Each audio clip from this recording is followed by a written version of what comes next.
ప్రశ్నించేటువంటి తత్వాన్ని ఏ రూపంగా కోల్పోయామో తెలుసుకోవడానికి ఒక మంచి ఉదాహరణ మనం జరుపుకునేటువంటి వినాయక చవితి.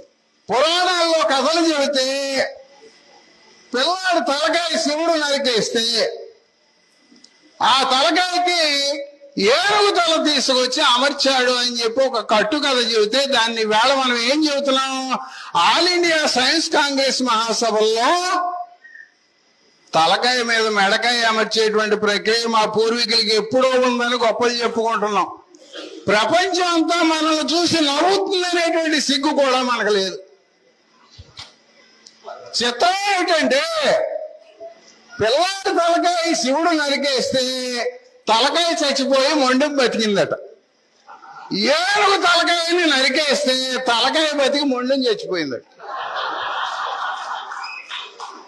ఇక్కడ మొండెం బతికింది, అక్కడ తలకాయ బతికింది. ఆ తలకాయని తీసుకొచ్చి మొండానికి పెట్టాడంట. పెట్టిన తలకాయ ఎవరిది? ఏనుగుది. ఏనుగు తలలో ఉండేటువంటి మెదడు ఎవరిది? ఏనుగుది. అది మనిషిలాగా ఆలోచిస్తుందా? అసలు మనిషి మెడ ఎంత, ఏనుగు మెడ ఎంత?